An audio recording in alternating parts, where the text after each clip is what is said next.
এমন একটা বাংলাদেশ চাই যেখানে মানুষ সুন্দরভাবে বাঁচবে, স্বাধীনতা নিয়ে বাঁচবে। যেরকম আমরা গত 16 বছর বা স্বাধীনতার পর থেকে শুধু স্বাধীনতার বুলি শুনতেছি, কিন্তু আমরা স্বাধীনতার স্বাদ পাইনি। আমরা চাই যে বাংলাদেশের প্রতিটা নাগরিক তার স্বাধীনতা নিয়ে বাঁচুক। ৭১-এর সঙ্গে ২৪-কে মুখোমুখি করার কোনো প্রসঙ্গই নেই। ৭১ হচ্ছে একটা মানচিত্র পেয়েছি, আমরা সংবিধান করেছি, সেখানে যে ত্রুটি বিচ্যুতি ছিল এবং আমাদের অভিভাবকদের জায়গাটা ছিল, সেখানে আমরা অনেক জায়গায় ব্যর্থ হয়েছি এবং সেই জন্যই ২৪ এসেছে। ফলে ৭১ এবং ২৪-এর মধ্যে কোনো সাংঘর্ষিক অবস্থা নেই, বরং চলমান একটি প্রক্রিয়া, মুক্তির প্রক্রিয়া। কিন্তু একটা জিনিস আমাদের শিখতে হবে যে আমরা কেন ৯০-এর সেই গণ অভ্যুত্থান প্রয়োজন হয়েছে এবং কেন ২৪ প্রয়োজন হয়েছে। আমি বিশ্বাস করি এই ৫৩-৫৪ বছর পর যদি আমাদের আইন কানুনগুলোকে সঠিক করবার জন্য কমিশন করতে হয়, তাহলে এই অর্ধশত বছর আমরা কি করেছি, আমাদের এই জায়গাটা খেয়াল রাখতে হবে। আমি বিশ্বাস করি আগামী বিজয় দিবসে আমরা আরও আনন্দে এবং ঐক্যবদ্ধভাবে আমরা একসাথে এই দিবসটি উদযাপন করব। ছাত্র সমাজের অনেক কাজ আছে, ছাত্র সমাজকে অবশ্যই সচেতন হতে হবে। বিশেষ করে বিশ্ববিদ্যালয় কেন্দ্রিক যে ছাত্র সমাজ গড়ে উঠেছে, তাদেরকে অনেক সচেতন হতে হবে।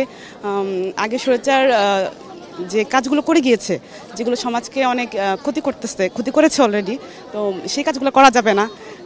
ছাত্র সমাজ এ বিষয়ে আশা করি অনেক বড় ভূমিকা রাখবে। ৭১ আমরা যুদ্ধ করেছি একটা আশা নিয়ে, ভরসা নিয়ে, কিন্তু সত্যিকার অর্থে স্বাধীনতা পেয়েছি, কিন্তু বিভিন্ন অর্জন আমাদের হয়নি। বিশেষ করে অর্থনৈতিক মুক্তি, মানুষের বাক স্বাধীনতা, যার ফলে সে ৯০-এর গণ আন্দোলন বলেন, সবশেষ ২৪-এর আন্দোলন। তা আমরা অনেক আশা করে ছাত্র জনতার যে বিসর্জন, রক্তদান, তার মধ্যে আমরা নতুন বাংলাদেশ পেয়েছি, সেই হিসেবে প্রত্যাশা অনেক বেশি। কিন্তু আমি একটা জিনিস একটু ভয় পাচ্ছি, আমরা অর্জন করেছি নতুন স্বাধীনতা, কিন্তু পরবর্তী যে অর্জন, সেটা কিন্তু কেন যেন একটি ম্লান হয়ে যাচ্ছে। তবে আশা করছি বাংলাদেশের ছাত্র জনতা যেভাবে উৎসাহী এবং আমরা আগামী দিন যেভাবে সাজাতে চাই, আমি আশা করি যত প্রতিকূলতাই আসুক, আমরা দলমত নির্বিশেষে সব কিছুর ঊর্ধ্বে উঠে ইনশাল্লাহ বাংলাদেশকে আমরা আবার সে গতিশীল করতে পারবো।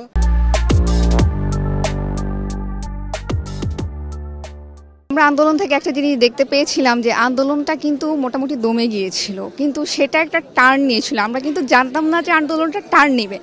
আমরাও যখন জাহাঙ্গীরনগর আর ঢাকা ইউনিভার্সিটি সবচেয়ে বেশি আসলে মার খেয়েছে, তো সেই সময়টা আমরা ভেবেছিলাম যে সব শেষ, আমরা আসলে এরপরে হয়তো আমরা আর ঘুরে দাঁড়াতে পারবো না, এরপরে হয়তো আমরা আর মাথা তুলে দাঁড়াতে পারবো না, হয়তো কখনো চাকরিও পাবো না, পড়াশোনার জীবনটা শেষ হবে কিনা।